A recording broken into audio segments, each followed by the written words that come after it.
আসসালামু আলাইকুম এভরিওয়ান, সবাইকে স্বাগতম জানাচ্ছি আজকের ভিডিওতে। আজকে আমরা উদ্ভাসের 2025 সালের ইঞ্জিনিয়ারিং অ্যাডমিশন যে প্রোগ্রামটা আছে তার আন্ডারের প্রথম যে মান্থলি এক্সাম হয়েছে সেই মান্থলি এক্সামের সলিউশনটা দেখব। এর আগে মান্থলি এক্সামের সলিউশন আমি খুব একটা করিনি, এবার প্রশ্নটা পেয়েছি, এই কারণে তোমাদের জন্য এই মান্থলি এক্সামের সলিউশনটা নিয়ে আসলাম।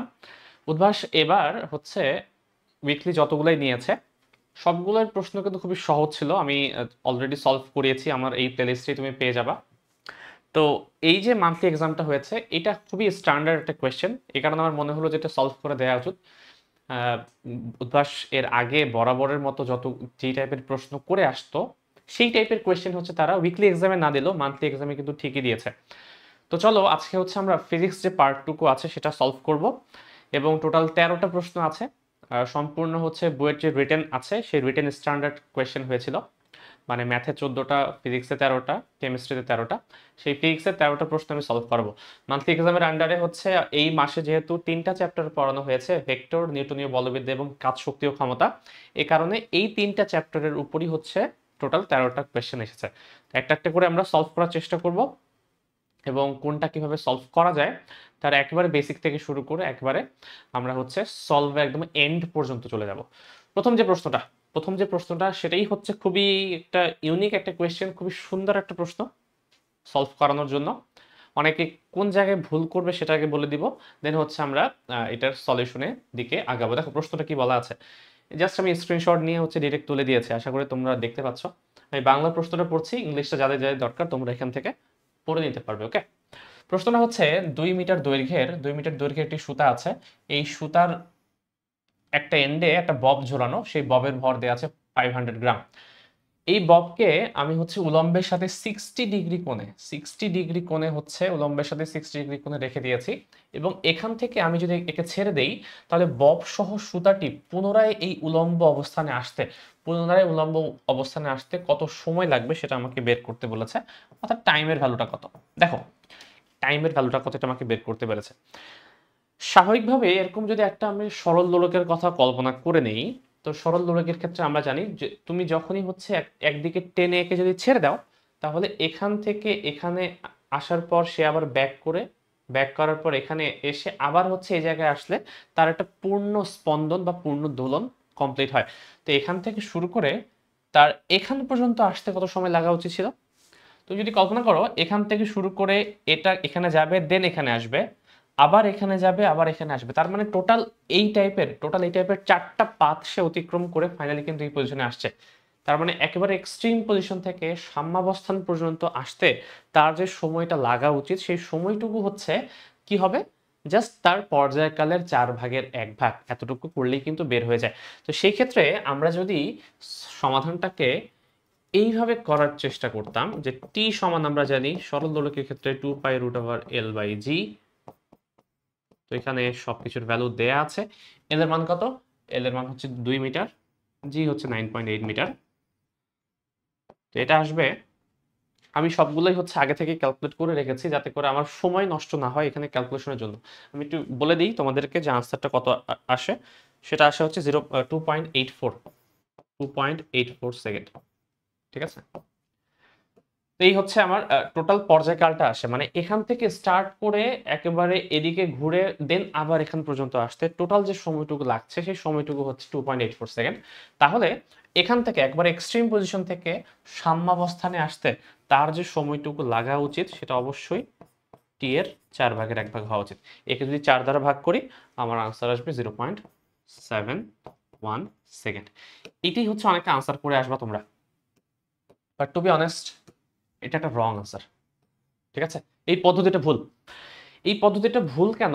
এখান থেকে তুমি যে আনসারটা পাবা এটা এক্সাক্ট আনসার হবে না। তোমরা যদি এই মেথডে এই প্রবলেমটিকে সলভ করে আসো তাহলে মনে করো এই প্রশ্নটাই বুয়েট এক্সামে এসেছে, তোমরা এইভাবে সলভ করে এসেছো, আমার মনে হয় পার্শিয়াল মার্কিং করা উচিত। পার্শিয়াল মার্কস তুমি পাবে, ফুল মার্কস তোমাকে দেয়া হবে না। জিরো দেওয়ার কথা না, কারণ তুমি মোটামুটি কিছু অংশে কারেক্ট, যে হ্যাঁ তুমি জিনিসকে ধরতে পেরেছো যে 4/1 হবে, এবং সেটাকে তুমি সরল দোলক রূপে কল্পনা করে এই কাজটা করেছো। এই জন্য আনসারটা তোমার 0.71 এসেছে। বাট আমি যে বললাম এই আনসারটা কারেক্ট না কেন, অ্যাপ্রক্সিমেট কেন? কারণ এখানে দেখো সমস্যা এই জায়গাটা তো সমস্যা।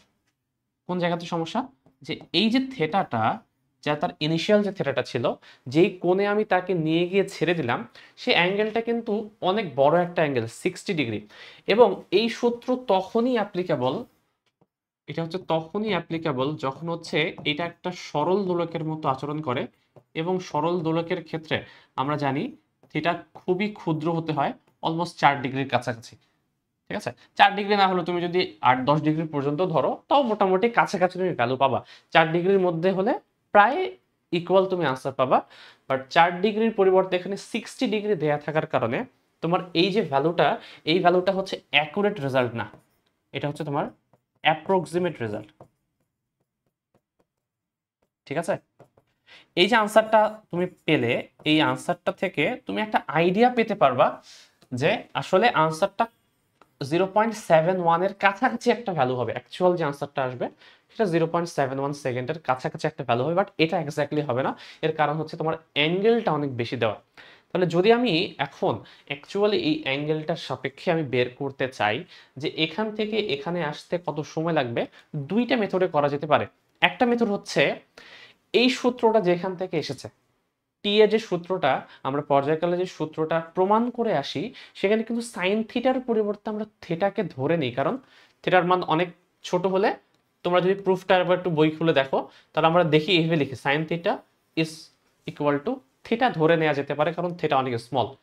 তো ওই প্রমাণ থেকে তুমি হচ্ছে সলভ করে করে আসতে পারো, বাট ওটা একটু কঠিন পদ্ধতি। সবচেয়ে সহজ পদ্ধতি এই ম্যাথটা করার জন্য সেটা হচ্ছে শক্তির নিত্যতা সূত্রে যে কনসেপ্টটা আছে সেটাকে ফলো করা। তো আমরা সেটাকেই ফলো করে হচ্ছে এই প্রবলেমটা এখন সলভ করব। তার জন্য করব কি, আমরা একটা ইকুয়েশন জেনারেট করার চেষ্টা করব শক্তির নিত্যতা সূত্র থেকে, যে এখান থেকে এখান পর্যন্ত আসতে তার যে কোনো একটা মোমেন্টে, যে কোনো একটা অ্যাঙ্গেলের সময় তার বেগের মানটা কত, সেই বেগের একটা ইকুয়েশন আমরা জেনারেট করব, এবং সেই বেগের ইকুয়েশন থেকে আমরা টাইমের ভ্যালুটা বের করার চেষ্টা করব। তাই কাজ করি, প্রথমত আমি হচ্ছে এই চিত্রটা আরেকবার একটু এঁকে নিব, যাতে করে জিনিসটা বুঝতে সুবিধা হয়। দেখো, এই হচ্ছে আমার চিত্র, সরল দোলক। সরল দোলকের তিনটা অবস্থান আঁকবো। এটা হচ্ছে আমার ফাইনাল অবস্থান যেখানে আমি আসতে চাই, এটা হচ্ছে আমার ইনিশিয়াল অবস্থান যেখান থেকে ছাড়া হয়েছিল, এটা র্যান্ডম কোনো পজিশন যেটাকে আমি আমি একটা ধরে নিব, যার সাপেক্ষে আমি বেগের ইকুয়েশনটাকে বের করে নিতে চাই। ওকে, তাহলে তিনটা আলাদা পজিশন আছে, তিনটা আলাদা পজিশনে আমরা হচ্ছে তিন রকম ক্যালকুলেশন করব। দেখো, প্রথমত এই হচ্ছে আমার ববটা, এটাকে আমি তিন জায়গায় দিয়ে দিব।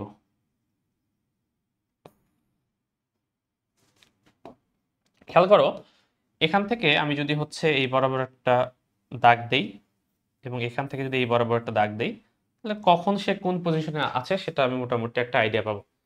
প্রাথমিকভাবে সে যেহেতু, ববটি যেহেতু এখান থেকে 60 ডিগ্রি অ্যাঙ্গেলে ছিল, 60 ডিগ্রি, আমি কি বলতে পারি যে এখানে থাকার মুহূর্তে আমি এটাকে এ বিন্দু নাম দিই, এটাকে এ বিন্দু নাম দিই, এটাকে বি বিন্দু নাম দিই, এটাকে সি বিন্দু নাম দিই। ঠিক আছে, তো এ বিন্দুতে তার যে টোটাল শক্তি ছিল ববটার, বি বিন্দুতে টোটাল শক্তি কি সেম হওয়া উচিত না? আচ্ছা, এ বিন্দুতে টোটাল শক্তি বস্তুটির এই ববটার কত ছিল, এটা কি বের করতে পারবো আমি? এ বিন্দুতে টোটাল এনার্জি অবশ্যই সম্পূর্ণ হচ্ছে স্থিতিশক্তি, কারণ এখানে আমি টেনে একে ছেড়ে দিয়েছি, তার মানে এখানে কোনো বেগ নাই, জিরো। এবং আমরা জানি স্থিতিশক্তি হোক কিংবা গতিশক্তি হোক, সেটা কিন্তু তোমার একটা ফ্রেমের সাপেক্ষে হিসাব করতে হয়, সবগুলো কিন্তু আপেক্ষিক। তার মানে একটা কাজ করব, আমি সিটাকে আমার রেফারেন্স ফ্রেম কল্পনা করে নিব, যার সাপেক্ষে সব কিছু আমরা ক্যালকুলেট করবো আজকে। ঠিক আছে, এটাই হচ্ছে আমার রেফারেন্স ফ্রেম। তাহলে এই যে রেফারেন্স ফ্রেমের সাপেক্ষে আমি যদি সবকিছু হিসাব নিকাশ করতে চাই, তাহলে এই ফ্রেমের সাপেক্ষে এই বিন্দুটা অ্যাকচুয়ালি কিছু পরিমাণ উচ্চতায় আছে। এই যে উচ্চতাটা, এইটুকু যদি আমি বের করতে পারি, তাহলে আমি বের করতে পারবো এই বিন্দু তার বিভব শক্তির মান কত। এই টাইপের প্রবলেম তোমরা অনেকবার করে এসেছো। সেটা কি, আমরা যদি এই দৈর্ঘ্যটাকে এল কল্পনা করে নিই, তাহলে এটা যদি থেটা হয়, তাহলে এটা এল হলে এই পার্টটুকু কত হবে? এল কস 60 ডিগ্রি হবে না?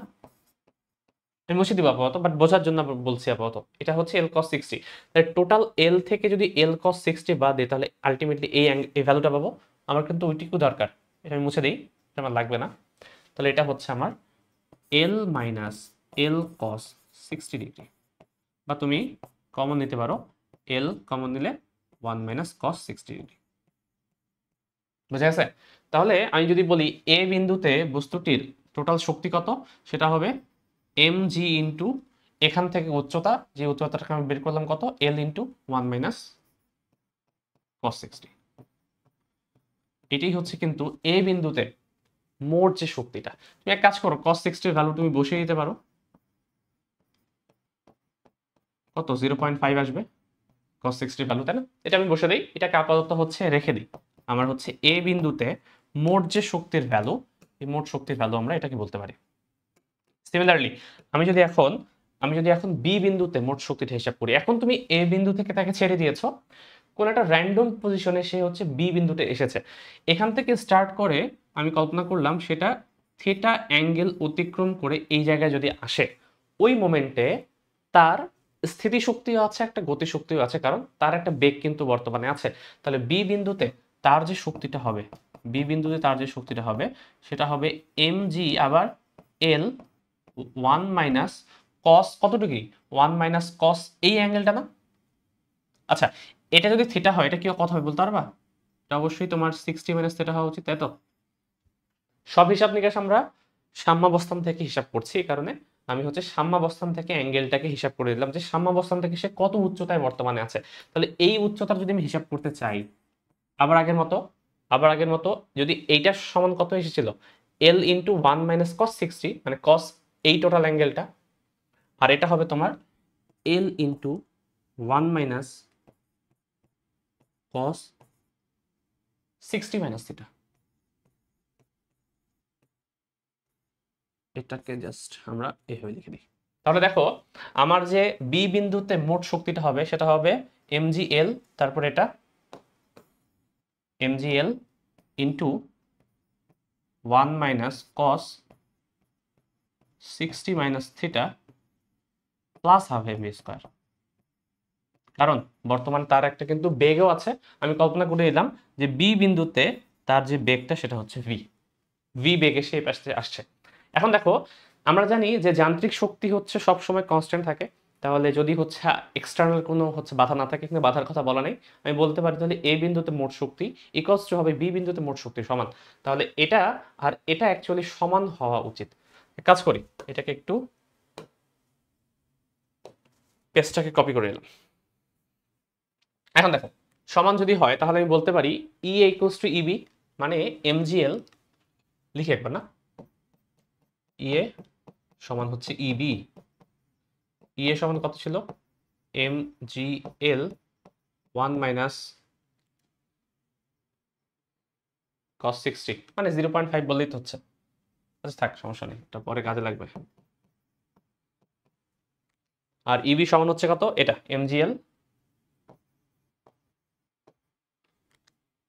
1 মাইনাস কস 60 মাইনাস থিটা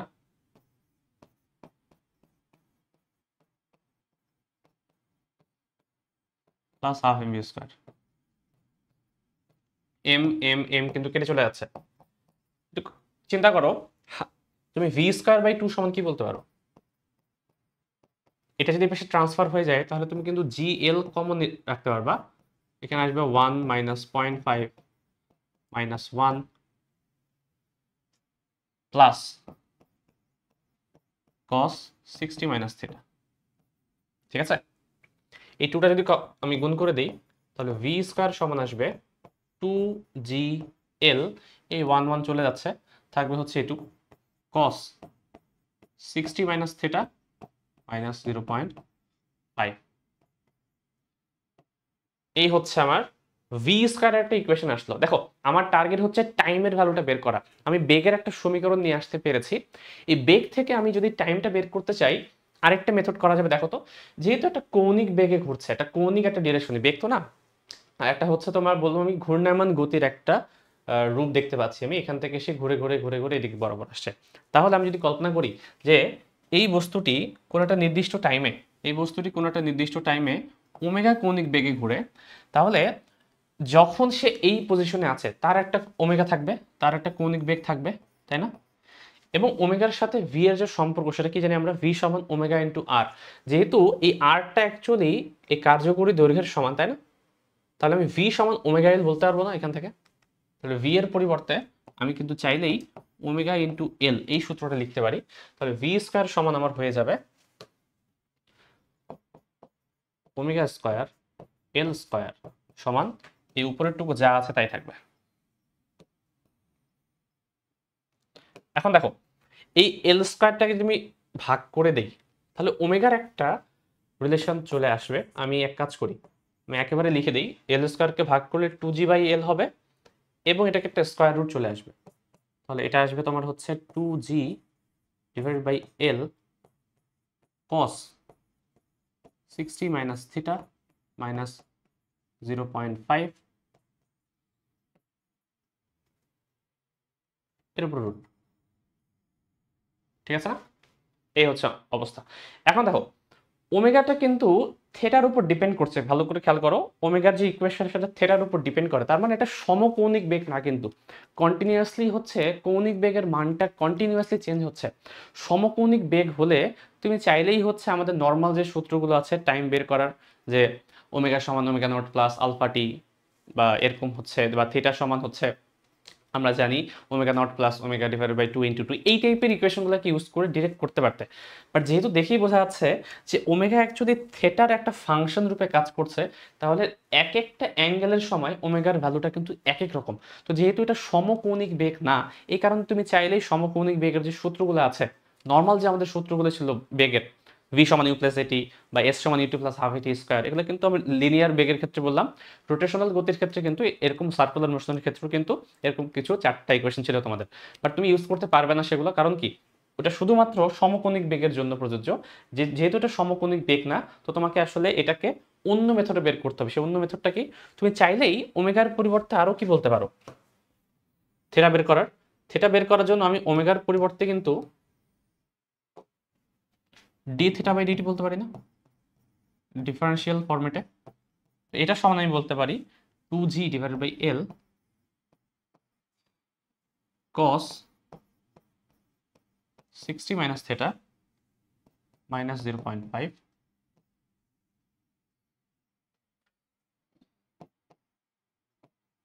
এর উপর রুট।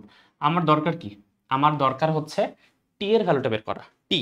তাহলে ডিটি সমান আমি কি বলতে পারবো, ডিটি সমান বলতে গেলে এই জিনিসটা ভাগ হয়ে যাবে নিচে, তাহলে ডিটি সমান আমি বলতে পারবো, দেখো নিচে এই সম্পূর্ণ সম্পূর্ণ লেখাটাই আরেকবার আসবে, আর উপরে তোমার চলে আসবে ডি থেটা। ঠিক আছে, এখন আমি জাস্ট কি করব, ইন্টিগ্রেট করলেই হয়ে যাওয়া উচিত। উভয় পক্ষকে ইন্টিগ্রেশন করব এবং ভ্যালুগুলো বসাবো। মাথায় রাখতে হবে এখানে ভ্যালুগুলো বসানোর সময় যেহেতু আমি এখানে অ্যাঙ্গেলটাকে ডিগ্রিতে বসিয়েছি, ডিগ্রিতে বসালে আসলে ক্যালকুলেট তুমি করতে পারবে না, তোমাকে রেডিয়ান মোডে বসাতে হবে। এক কাজ করি, এটাকে আমি একটু চেঞ্জ করে নিই। মানে আমি চাইলে হচ্ছে এখানে 0 থেকে শুরু করে টি টাইম বসাতে পারি, যে এখানে হচ্ছে 0 কল্পনা করব আর এখান পর্যন্ত আসতে হচ্ছে আমি টি টাইম কল্পনা করব। এবং তাহলে থিটার মানটা তখন কত, যখন হচ্ছে সে 0 পজিশনে ছিল তখন সে 60 ডিগ্রি অ্যাঙ্গেলে, এবং বর্তমানে সে হচ্ছে 0 ডিগ্রি অ্যাঙ্গেলে আসবে। বাট আমি সবকিছু যেহেতু সাম্যাবস্থানের সাপেক্ষে হিসাব করেছি, এই কারণে তুমি চাইলে হচ্ছে উল্টো করে লিমিটটা সেট করতে পারো, যে এখানে হচ্ছে তুমি আদি অবস্থানে 0 এবং এক্সট্রিম পজিশনে হচ্ছে 60 ডিগ্রি। বাট এটা ডিগ্রিতে হিসাব না করে অবশ্যই আমাকে কিন্তু রেডিয়ানে কনভার্ট করতে হবে। তাহলে আমি বলতে পারি এখান থেকে তোমার টি সমান আসবে, এটাকে ইন্টিগ্রেট করলে তো টি আসে, তাহলে এটাকে তুমি করবা কি, ক্যালকুলেটরে বসাবা 0 60 ডিগ্রি মানে কত, π/3, তো এটা বসাবো তুমি π/3, উপরে আসবে ডি থেটা 2g মানে 9.8, এল এর ভ্যালু প্রশ্নে দেয়া আছে, এল হচ্ছে 2 মিটার, 2 ইন্টু cos 60 আবার হচ্ছে π/3 মাইনাস থেটা মাইনাস 0.5, এই যে যেটা আসবে সেটাই উত্তর আছে, রুট আছে তাই না, রুট থাকবে। আমি আগে থেকেই এটা ম্যাথ করে রেখেছি, আমার আনসারটা কত এসেছে আমি জাস্ট বলে দিচ্ছি তোমাদেরকে আমার আনসারটা কত। আমার আনসারটা এসেছে হচ্ছে 0.762। তোমাদেরও আনসার এটাই আসবে। তোমরা ডিরেক্ট হচ্ছে এই ফাংশনটাকে ক্যালকুলেটরে বসাবা, আশা করি ক্যালকুলেটরে ইন্টিগ্রেশন করতে পারো, ডিরেক্টর বসাবা, সে হচ্ছে আনসার দিয়ে দিবে। বাট মাইন্ড ইট, এটা বসানোর সময় ক্যালকুলেটরটাকে অবশ্যই রেডিয়ান মোডে নিতে হবে, ক্যালকুলেটর ইন রেডিয়ান মোড। ওকে, তাহলেই হচ্ছে তোমরা অ্যাকচুয়াল ভ্যালু পাবা, আদারওয়াইজ হচ্ছে গার্বেজ কোন একটা ভ্যালু দেখাবে। তো মাথায় রাখবে। এখন দেখো তোমার যে আনসারটা আসলো 0.762, আর আমি যে অ্যাপ্রক্সিমেট রেজাল্টটা বের করেছিলাম সেটা 0.71, তো খুব একটা কিন্তু তফাৎ আসেনি। 0.7 সামথিং এসেছে, আর এখানে হচ্ছে 0.76 এসেছে। নর্মালি আমরা যে কোনো ইঞ্জিনিয়ারিং ক্যালকুলেশনে এতটুক অ্যাপ্রক্সিমেশন আসলে কনসিডার করতেই পারি। এ কারণে আমার মনে হয় যে তোমরা যদি পরীক্ষার হলে এটা আনসার দাও, একেবারে কেটে দেওয়ার কথা না, পার্শিয়াল মার্ক করা উচিত। বাট আসল অ্যান্সার কিন্তু এটা, অ্যাকচুয়ালি অ্যান্সার কিন্তু তোমাকে এভাবেই সলভ করা উচিত, যেখান থেকে তোমার আনসারটা 0.762 আসার কথা। চেক করে নিও, আমার ভুল হতে পারে ক্যালকুলেশনে কোথাও, বাট আমার হচ্ছে সলভ করার সময় এটা এসেছে। তোমরা তোমাদের আনসারটা জানাতে পারো। চলে যাবো আমরা নেক্সট কোয়েশ্চেনে, 2 নম্বর প্রশ্ন। দেখো কি বলেছে, সমান গতিশক্তি নিয়ে একটি নিরেট সিলিন্ডার গড়িয়ে গড়িয়ে চললে পিছলিয়ে চলার তুলনায় কত গুণ রৈখিক বেগ অর্জন করবে। আচ্ছা, গড়িয়ে যদি চলতো তাহলে শক্তি কত, গতিশক্তি কত, এবং হচ্ছে সে যদি পিছলে চলতো তাহলে গতিশক্তি কত। একটা আরেকটার হচ্ছে গতিশক্তি যদি সমান হয় তাহলে একটার থেকে আরেকটার যে কৌণিক বেগ, রৈখিক বেগ, একটা আরেকটা রৈখিক বেগের কত গুণ, এটা আমাকে বের করতে বলেছে। তো যাই হোক, আমি প্রথমে রোটেশনালটা কল্পনা করি। রোটেশনালের ক্ষেত্রে আমরা জানি গতিশক্তির সূত্র হচ্ছে half mv square plus half I omega square. যেহেতু নিরেট সিলিন্ডার, আই এর ভ্যালু আমরা জানি। আই কি ছিল? আই ছিল তোমার হাফ এম আর স্কয়ার নিরেট সিলিন্ডারের ক্ষেত্রে। আর ওমেগা সমান হচ্ছে, আমি চাইলেই বলতে পারি v square by r square. এই আর আর কেটে যাবে, থাকবে হচ্ছে হাফ এম ভি স্কয়ার আর 1/4 এম ভি স্কয়ার, যোগ করলে কত আসবে? 3/4 এম ভি স্কয়ার। ওকে, এটা হচ্ছে রোটেশনাল যে এনার্জিটা, সেটা আসলো আমাদের। একই রকম ভাবে আমি যদি হচ্ছে লিনিয়ার মোশনের ক্ষেত্রে এনার্জিটা বের করি, এটা তো ডাইরেক্ট বের করা যাবে, কারণ লিনিয়ার মোশনের সূত্র just half m v square, half m v square. But মাথায় রাখবে এই দুইটা ভি কিন্তু সেম না, ওটাই বলেছে যে যদি শক্তি সেম হয়ে যায়, সমান গতিশক্তি হয়, তাহলে রৈখিক বেগ কত গুণ হবে একটার থেকে আরেকটার। তাহলে এক কাজ করব, এটাকে আমি হচ্ছে ভি লিনিয়ার বলে দেই, আর এটাকে হচ্ছে ভি রোটেশনাল বলে দেই, ভি আর ভি আর ভি আর। ওকে,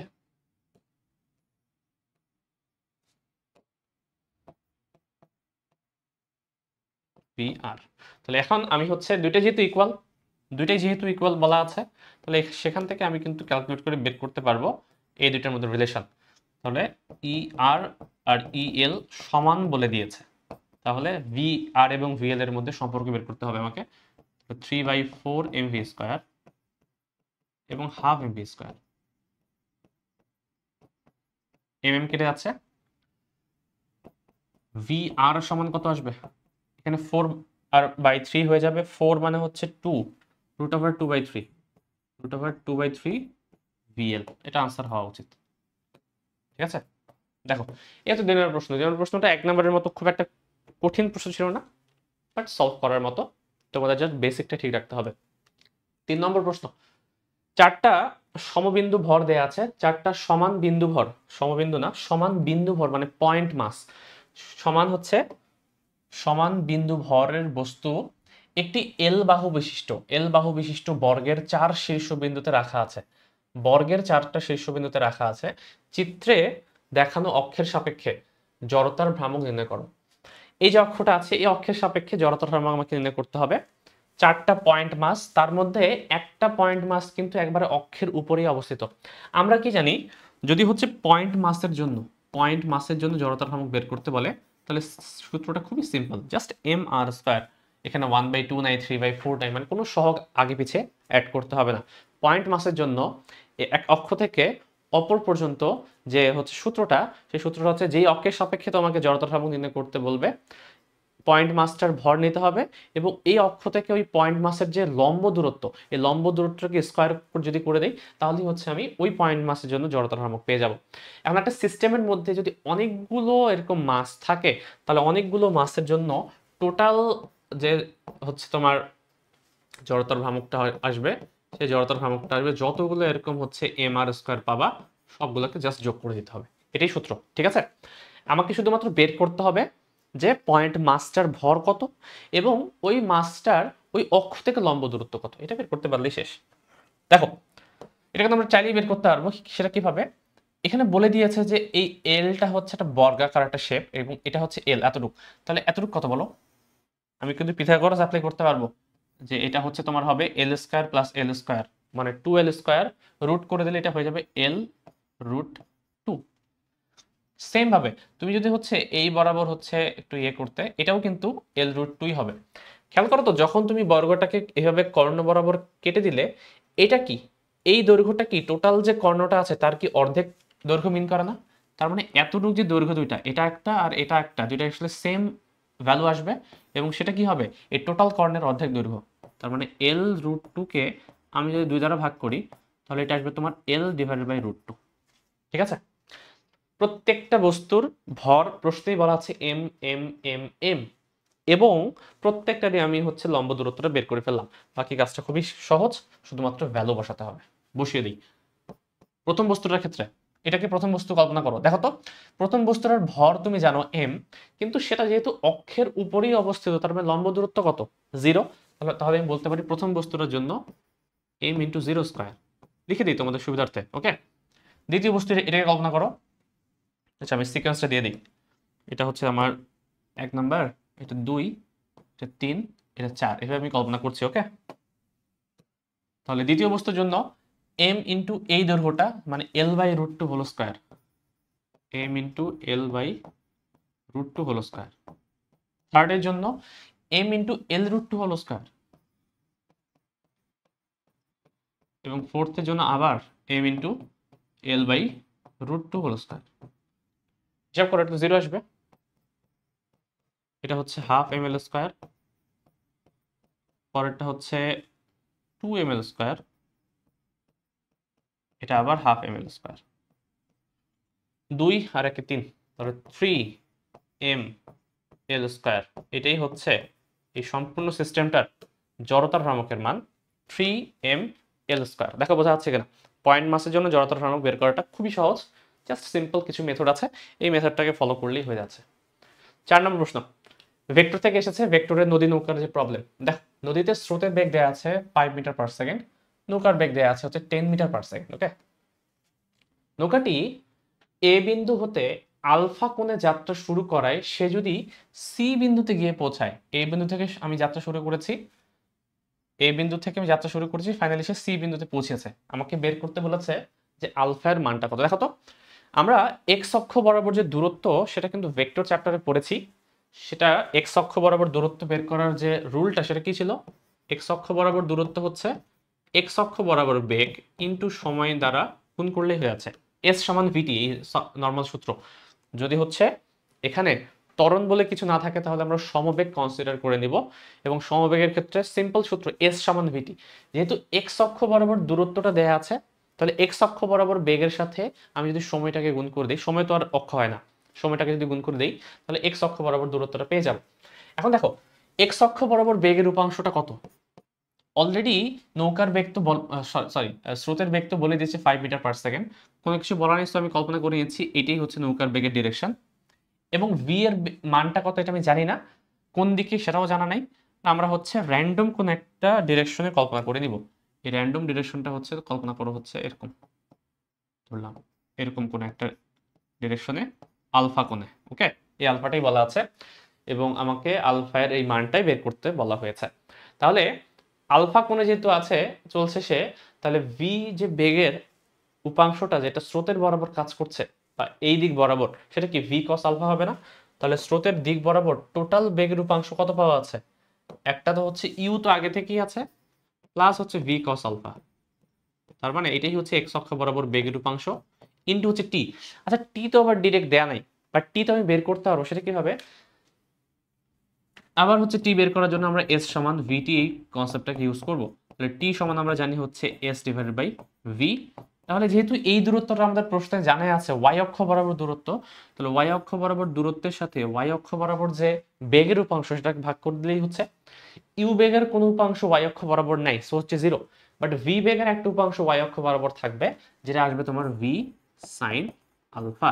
তাহলে আমি যদি ইউজ করতে চাই টি এর ভ্যালুটা, আমি d by v sine alpha বের করলেই কিন্তু আমার হয়ে যাবে। তাহলে টি এর পরিবর্তে আমি লিখবো হচ্ছে d divided by v sine alpha. এই হচ্ছে আমার ইকুয়েশন। এটা হচ্ছে তোমার পার বরাবর অতিক্রান্ত দূরত্বের সমীকরণ। এই সমীকরণে শুধুমাত্র মান বসাবো, সমাধান করবো, শেষ। এক্স এর ভ্যালু দেওয়া আছে দেখো, বিসি এটা হচ্ছে এক্স বরাবর দূরত্ব 200 মিটার। ইউ হচ্ছে তোমার 5, v 10 cos alpha. D d কত 400 ডিভাইডেড বাই ভি আবার 10 সাইন আলফা। আলফার জন্য সমাধান করতে হবে। ওকে, এক কাজ করি, এই 400টাকে 200 দ্বারা ভাগ করে দিই, তাহলে এটা হাফ চলে আসবে। আর উপরে উপরে এটা থাকবে, নিচে এটা থাকবে। তুমি চাইলেই কিন্তু 5 কমন নিয়ে ভাগ করে দিতে পারো। তাহলে এটা আসবে তোমার 1 plus 2 cos alpha divided by 2 sin alpha. Okay, আর গুণ করো, এক পাশে ট্রান্সফার করো, কত আসবে 2 sin আলফা আর 2 প্লাস 4 cos আলফা এরকম কিছু। আচ্ছা, তুমি চাইলে তো 2ও কেটে দিতে পারো, তাই না? তাহলে থাকবে কি শুধুমাত্র sin আলফা, এখানে এই পাশে শুধু sin আলফা, এখানে 1 প্লাস 2 cos আলফা। এখন দেখো এখানে আসতে তোমার ইকুয়েশনটা sin alpha minus 2 cos alpha সমান 1। এই টাইপের প্রশ্ন অনেক প্রবলেম হচ্ছে তোমরা ম্যাথে সলভ করেছো, যাই হোক আমি করে দিচ্ছি। সমাধান করবো কিভাবে? সমাধান করার জন্য আমরা কি কাজ করি, এই টাইপের যখন সাইন এবং কস দিয়ে যখন প্রবলেম আসে, আমরা সর্বোচ্চ চেষ্টা করি স্কয়ার না করার। যে কোনো ইকুয়েশন সমাধান করার সময় আমরা সর্বাত্মক চেষ্টা করব স্কয়ার না করার, কারণ স্কয়ার করতে গেলে দুইটা মূল চলে আসে। এমন হতেই পারে এটার সমাধান একটা মাত্র, হতেই পারে দুইটা না। তো স্কয়ার করার পরে যে সমাধানটা এক্সট্রা চলে আসবে সেটা অ্যাকচুয়াল সমাধান নাও হতে পারে এই সমীকরণের। উদাহরণ দিই ম্যাথ পড়াই একটু, ফিজিক্স পড়াতে পড়াতে। মনে করো আমার কাছে প্রশ্নে দেওয়া হচ্ছে x মাইনাস 2 সমান হচ্ছে 1। তুমি চাইলে ডিরেক্ট এটা বের করতে পারতে, কোনো সমস্যা না। x সমান কত 2 প্লাস 1 ইকুয়ালস টু 3, কোনো সমস্যা না। বাট তোমার ইচ্ছা হলো না আমি একটু স্কয়ার করে সমাধানটা বের করার চেষ্টা করবো, কি করবা তুমি তখন? স্কয়ার করে করলে হচ্ছে এটা হয়ে যাবে তোমার x square minus 4x plus 4 সমান 1। একটা ট্রান্সফার যদি করি x square minus 4x plus হচ্ছে তোমার হয়ে যাবে 3 ইকুয়ালস টু 0। এটাকে কি আমি বলতে পারি x square minus 3x minus x plus 3 equals to 0 বলা যাবে। তাহলে x কমন নিলে x মাইনাস 3 আসবে, এখানে 1 কমন নিলে x মাইনাস 3 আসবে। অর্থাৎ x এর এখন কিন্তু দুইটা ইকুয়েশন বের হচ্ছে, দুইটা ভ্যালু বের হচ্ছে। বাট অ্যাকচুয়ালি তোমার যে সমীকরণটা আমি তোমাকে দিয়েছিলাম সেখানে কি x এর দুইটা ভ্যালু ছিল? ছিল না, x এর কিন্তু একটা ভ্যালু ছিল। মানে x মাইনাস 2 ইকুয়ালস টু 1, এই সিম্পল একটা সমীকরণের সমাধান মাত্র একটা, সেটা হচ্ছে x সমান 3। বাট আমি মাতব্বরি করে যখন একটা স্কয়ার করলাম এটা একটা দ্বিঘাত সমীকরণে পরিণত হলো। এবং আমরা জানি যে একটা সমীকরণের ঘাত যত তার মূল ততগুলো হয়। তাহলে x এর ঘাত যখন 2 হয়ে গেল তখন তার মূল এক্সট্রা একটা চলে আসলো।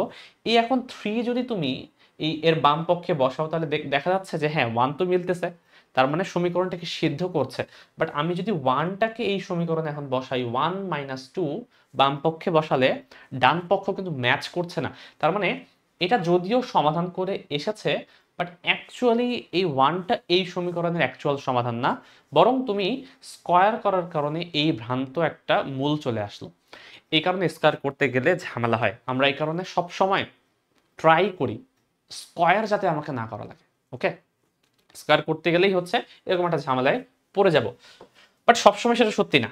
আবার কিছু কিছু ক্ষেত্রে হতে পারে কোনো একটা সমীকরণে দুইটা সমাধানই হতে পারে, স্কয়ার করার পরও তোমার দুইটা সমাধানই আসলো, তুমি যখনই হচ্ছে সিদ্ধ করতে যাবা দেখবে যে দুইটাই হচ্ছে ম্যাচ করছে, তখন আবার ঠিক আছে। বাট ওই তো মানে তুমি আসলে শিওর না, তুমি সমাধানটা সিদ্ধ করার আগ পর্যন্ত তুমি শিওর না যে আনসার আসলে কি একটা নাকি দুইটা।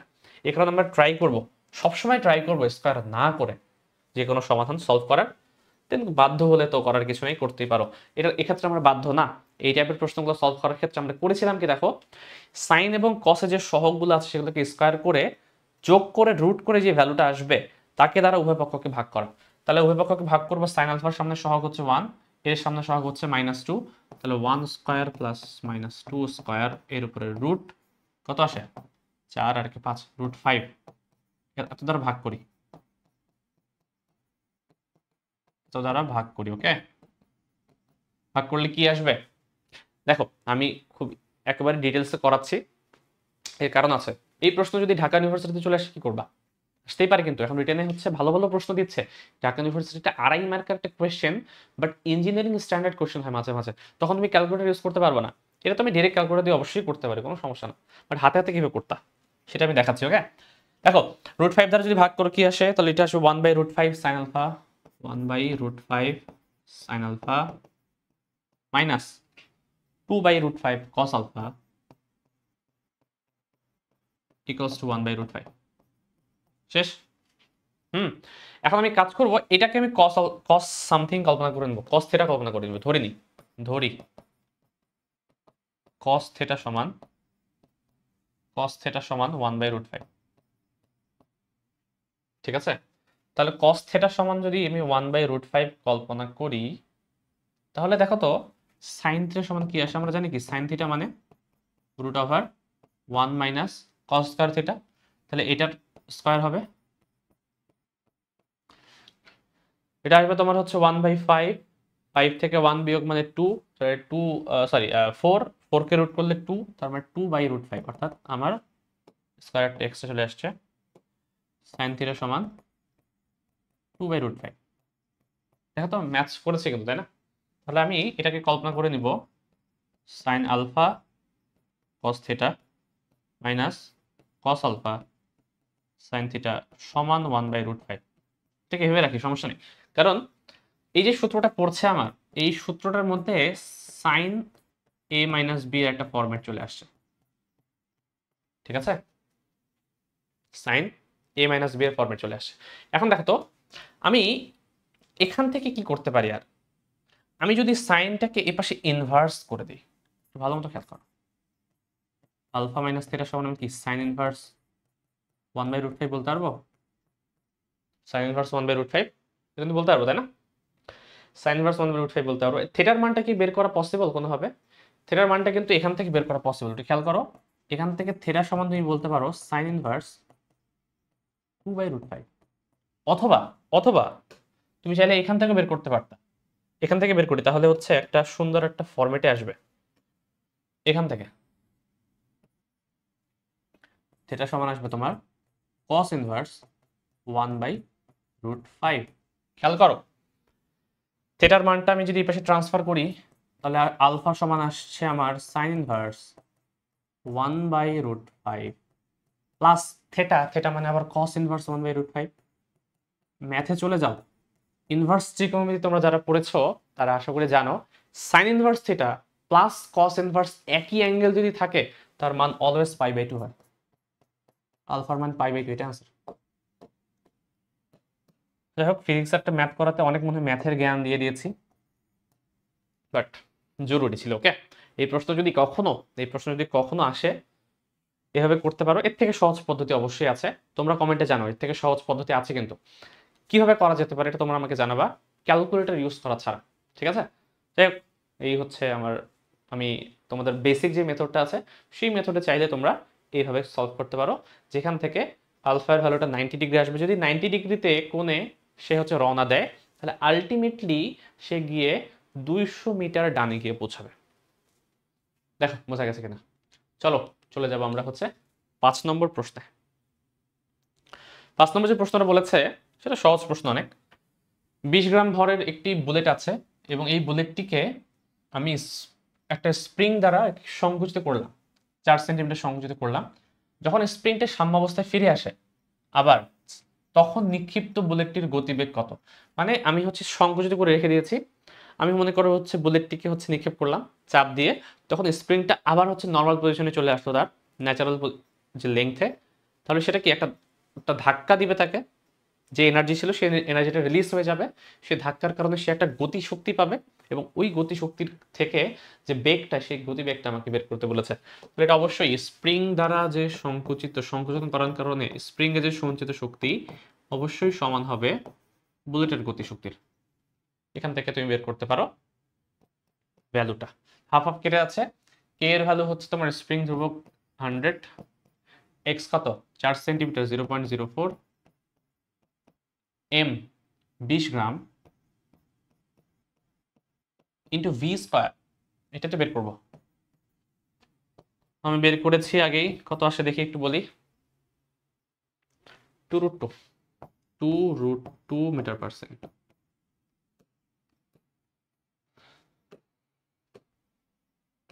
দেখো আর এটা কি বের করতে বলেছে আমাকে? গতিশক্তি। আচ্ছা গতিশক্তি হাফ এম স্কয়ার থেকেও বের করতে পারো, হাফ কে স্কয়ার থেকেও বের করতে পারো, একই জিনিস, একই জিনিস, কারণ দুইটা তো সমানই। হাফ কে এক্স স্কয়ার,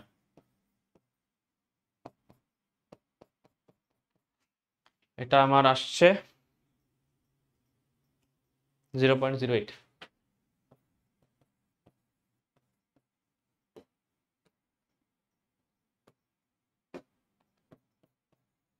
আনসার, এই দুটো আনসার। ওকে, একটা বেগ, একটা হচ্ছে গতিশক্তি, যে কোনো ভাবে আমরা বের করতে পারবো চাইলে। 6 নম্বর প্রশ্ন কি বলেছে?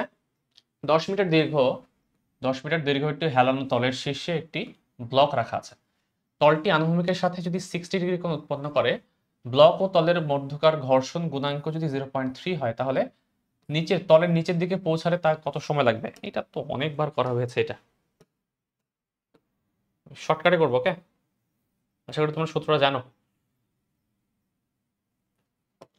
যদি একটা অ্যাঙ্গেল থাকে, একটা বস্তুকে যদি এভাবে রাখা হয়, তাহলে তার ওজন কাজ করে এই দিক বরাবর, এই দিক বরাবর তার একটা ফোর্স কাজ করে mg sin থিটা, তাকে বাধা দেওয়ার জন্য এই দিক বরাবর ফ্রিকশনাল ফোর্স কাজ করে, যেই ফ্রিকশনাল ফোর্সটা আসলে ডিপেন্ড করে এই আর এর উপর, এবং এই আরটা আবার হয় হচ্ছে mg cos থিটার সমান, তাই তো? বারবার এই চিত্র আমরা আঁকি। তাহলে নেট যে ফোর্সটা কাজ করবে তার উপরে, নেট ফোর্স, সেটা হবে mg sin theta minus mu K into R, বা আর সমান হচ্ছে mg cos theta. Mu K mg cos theta. তাহলে এফ নেট সমান যদি আমি আবার এম এ বলে দিই, তাহলে এখান থেকে এ এর যে ভ্যালুটা সেটা আসবে তোমার জি সাইন থিটা, বা জি কমন নাও, মাইনাস মিউ কে কস থিটা।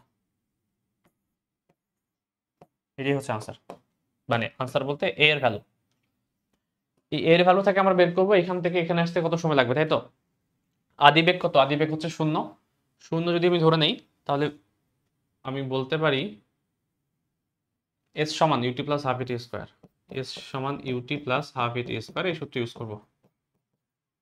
এস কত? এস প্রশ্নে বলা আছে 10 মিটার, আদিবেগ বলা নেই, তার মানে স্থির অবস্থা থেকে, তাহলে 0 তুমি কল্পনা করো, ঠিক আছে? হাফ এ, এ হচ্ছে এটা, ভ্যালু বসায় দিব 9.8 সাইন থেটা, থেটা কত? 60 ডিগ্রি, মাইনাস মিউ কে 0.3 কস থেটা, কস 60 ডিগ্রি, কস 60 ডিগ্রি। এখান থেকে আমরা টি বের করব। ও টি কোথায়? আমি বলে দিচ্ছি কত আসবে। আমার আনসার আমি বের করে রেখেছি, 1.69 আসা উচিত, যদি আমার সবকিছু বসানো ঠিক থাকে। ওকে, আনসার এটা আসবে 1.69। নেক্সট 7 নম্বর প্রশ্ন, রম্বসের কথা বলা আছে। এটা রম্বসের তোমার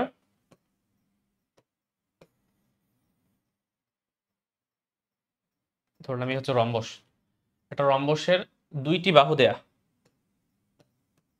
এটা হচ্ছে এটা, একটা হচ্ছে এটা। তাহলে রম্বসের কোণগুলো নির্ণয় করতে হবে। আমরা একটা জিনিস জানি, আশা করি, যে তোমার এই যে কোণটা আর এই কোণটা কিন্তু পরস্পর সমান, আবার এই যে কোণটা আর এই কোণটা কিন্তু পরস্পর সমান রম্বসের ক্ষেত্রে, তাই না? এবং আমরা আরেকটা জিনিসও জানি, যে এই দুইটা কোণকে যদি আমি যোগ করি তাহলে কত ডিগ্রি কোণ পাওয়া যাবে? 180 ডিগ্রি। রম্বসের ক্ষেত্রে সত্যি, তার মানে একটা কোণ বের করতে পারলে বাকি সব কোণ বের হয়ে আসবে। এটা তোমাদের জানা থাকতে হবে জ্যামিতি থেকে। ওকে, এটা যদি জানা না থাকে তাহলে বের করতে পারবে না। আমি হচ্ছে আমার কাছে কি দেওয়া আছে, পি এবং কি দেওয়া আছে, আমি কল্পনা করি এটা হচ্ছে আমার পি ভেক্টর, এটা হচ্ছে আমার কিউ ভেক্টর। পি এবং কিউ যদি জানা থাকে, তাহলে আমি থেটাটা তো অন্তত বের করতেই পারবো ডট গুণের কনসেপ্ট থেকে। থেটা যদি বের করতে পারি বাকি সব বের হয়ে আসবে একেবারেই। তাহলে থেটা সমান cos inverse p dot q divide by p ভেক্টরের মান কিউ ভেক্টরের মান কত আসে cos inverse p dot q করলে 2 এর সাথে 1 গুণ, তাহলে 2 minus 3 minus 5 divide by p এর ভ্যালু 4 5 6 √ 6, কিউ এর মান 25 9 1 35 35। ঠিক আছে, এটা তোমরা করতেই পারো, অর্থাৎ এটা সমান। আমি হিসাব করে রেখেছি, এটা আসে 114.46 114.46 ডিগ্রি। তার মানে দুইটা কোণ বের করা শেষ। এই দুটা কোণ আমার নন, বাকি কোণটা কত? থিটা প্রাইম সমান জাস্ট 180 থেকে বিয়োগ করে দাও, 180 মাইনাস 114.46 কত আসবে? 65.54। দেখো চিত্র অনুসারে এইটা হচ্ছে স্থূলকোণ আসা উচিত ছিল, তার মানে আমরা অবশ্যই আঁকাটা ভুল হয়েছে। আমি অ্যাঙ্গেলটা এই দিক বরাবর দিয়েছি, এটা আসলে এই দিক বরাবর না হয় এই দিক বরাবর হবে, মানে পুরো রম্বসটা শেপটা আসবে এই বরাবর, এই দিক বরাবর হওয়া উচিত। ওকে, যাই হোক ড্রয়িং ম্যাটার করে না, আনসার ঠিক থাকলেই হবে। তাহলে প্রথম কর্ণ বরাবর দুইটা কোণ এটা, আর বাকি দুই কর্ণ বরাবর আরেক কর্ণ বরাবর দুইটা কোণ হচ্ছে এটা। এই হচ্ছে আনসার, প্রত্যেকটা কোণ আমাদের জানা হয়ে গেছে। নেক্সট প্রশ্ন, তো স্প্রিং এর কথা বলা আছে 0.5 মিটার দৈর্ঘ্যের এবং 100 নিউটন পার মিটার স্প্রিং ধ্রুবক বিশিষ্ট ভরহীন একটা স্প্রিং দেওয়া আছে। ওকে, স্প্রিং এর নিজস্ব কোনো ভর নেই এটা বলা। এক প্রান্ত স্থির অবস্থায় আছে এবং অপর প্রান্ত এত ভরের একটা কণার সাথে যুক্ত। এটি ঘর্ষণহীন আনুভূমিক টেবিলে রাখা। স্প্রিং সহ কণাটি যদি আমি হচ্ছে এত কৌণিক বেগে আনুভূমিক বৃত্তাকার পথে ঘোরাই, তাহলে স্প্রিং এর প্রসারণ কত হবে এটা নির্ণয় করো। এটা পারবো আমরা না, এটা হচ্ছে স্প্রিং, এটা স্বাভাবিক অবস্থায় ছিল। যখন তুমি এভাবে ঘোরাবা জিনিসটাকে, তখন এটা কি এক্সটেন্ড করবে একটা এদিক বরাবর, তখন ধরলাম আমি এক্সটেন্ড করে হচ্ছে এরকম হয়ে গেল, এই হচ্ছে বস্তুটা, এবং একে হচ্ছে আমি এইভাবে বৃত্তাকার পথে ঘোরাচ্ছি। তার নর্মাল যে লেংথটা ছিল, তার নর্মাল লেংথটা ছিল হচ্ছে এতটুকু, এতটুকু মাত্র এল পরিমাণ, এবং আমার ঘোরানোর কারণে সে হচ্ছে এক্স পরিমাণ প্রসারিত হয়ে গেল। তাহলে বর্তমানে সে যে ব্যাসার্ধে ঘুরছে সেই ব্যাসার্ধটা কি এটা হবে না? আর সমান আমি বলতে পারি এল প্লাস এক্স বলা যাবে।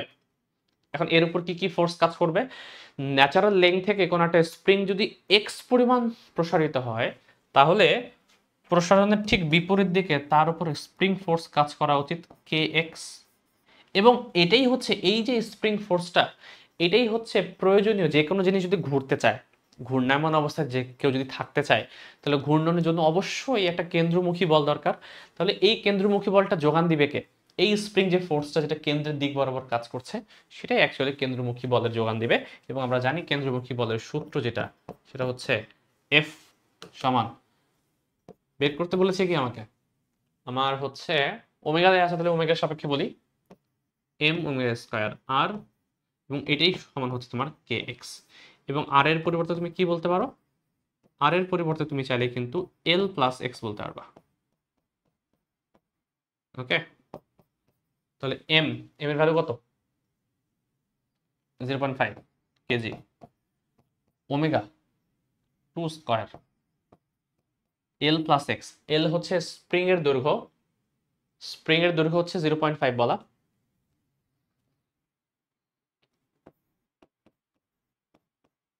এক্স এটা আমি বের করতে চাচ্ছি, সমান কে এক্স, কে হচ্ছে 100 ইন্টু এক্স, অর্থাৎ আমার এক্স এর যে ভ্যালুটা আসছে কত আসে দেখি একটু। ও, ওটা হিসাব করাই আছে আমার আগে থেকেই, 0.0102, 0.01 রাখলেই হবে, সমস্যা নেই, তোমার চাইলে এটা রাখতে পারো। ঠিক আছে, এই হচ্ছে আনসার 0.0102। নেক্সট প্রশ্ন চলে যাব, 9 নম্বর। এই প্রশ্নটি আমি কতবার সলভ করেছি আমার আসলে হিসাব নাই, আমি করে দিব না। যে কোনো ভেক্টরের যদি আমার ভিডিও তুমি ওপেন করো, দেখবা যে মনে হয় এই প্রবলেমটা আমি সলভ করেছি। তোমাদের বইয়েরই প্রবলেম, আমি করাবো না এটা, ঠিক আছে, যা তোমাদের জন্য রাখলাম। ট্রাই ইয়োর সেলফ, এটা হচ্ছে আপেক্ষিক বেগের হচ্ছে কনসেপ্ট। বইয়ের ম্যাথ করাচ্ছি না। নেক্সট প্রশ্নে চলে যাবো, 10 নম্বর। দেখো, এ ও বি বস্তু দুইটির ভর যথাক্রমে দেয়া আছে 3 কেজি ও 5 কেজি। দুইটা বস্তুর ভর দেয়া আছে। সংঘর্ষের পূর্বে এ বস্তুর বেগ ছিল এত, বি বস্তুর বেগ ছিল, মানে আদি বেগ দেয়া আছে দুইটার। বস্তুদ্বয় যদি মুখোমুখি এসে উপস্থিত হয়ে সংঘর্ষে লিপ্ত হয়, তাহলে সংঘর্ষের পরে এ ও বি বস্তুর বেগ কত? দেখো, মাথায় রাখতে হবে এখানে দুটো কিন্তু মুখোমুখি সংঘর্ষে লিপ্ত হচ্ছে, মুখোমুখি মানে একজন আরেকজন থেকে অপোজিট দিক থেকে এসে ধাক্কা লাগছে। এক কাজ করি, এদিক থেকে একজন আসবে, এই দিক থেকে একজন আসবে। এর আদিবেগ আমি E1 কল্পনা করি, E1 এর ভ্যালু দেয়া আছে হচ্ছে 25। আমি ধরে নিই এই ডিরেকশনটা হচ্ছে পজিটিভ, তাহলে এই ডিরেকশনটাকে আমাকে নেগেটিভ ধরতে হবে। আমাকে U2 সমান আমি নেগেটিভ ধরতে হবে, কিন্তু মাথায় রাখবা এই জায়গায় ভুল হবে অনেকের। মুখোমুখি সংঘর্ষ হলে একটার বেগ পজিটিভ হলে আরেকটাকে নেগেটিভ মাস তোমাকে ধরতে হবে, আদারওয়াইজ ভুল হবে। তাহলে এটা হবে তোমার -20। ম্যাথে মাইনাসটা ইউজ করতে হবে তোমাকে, ওকে। আর কি বলা আছে? ভর দেয়া আছে, এটার ভর দেওয়া M1 আমি ধরি হচ্ছে 3 কেজি, আর M2 হচ্ছে তোমার 5 কেজি। আর কিছু লাগবে না, শেষ বেগ বের করতে বলেছে। আমি সূত্র লিখে দিব, বাকি হচ্ছে ক্যালকুলেশন তোমরাই করে নিতে পারবা। এটা আসে হচ্ছে সূত্র কি, M1 minus M2 divided by M1 plus M2 into U1 plus 2M2 divided by M1 plus M2 into U2। এই হচ্ছে একটা, সব ভ্যালু বলে দিয়েছি, শুধু বসা, আনসার চলে আসবে। V2 সমান সূত্র কি, M2 minus M1 divided by M1 plus M2 into U2 plus 2M1 M1 plus M2 into U1। আমি ক্যালকুলেট করা আছে আমার কাছে, আমি শুধুমাত্র ভ্যালুগুলো বসিয়ে দিব। -31.25, 13.75।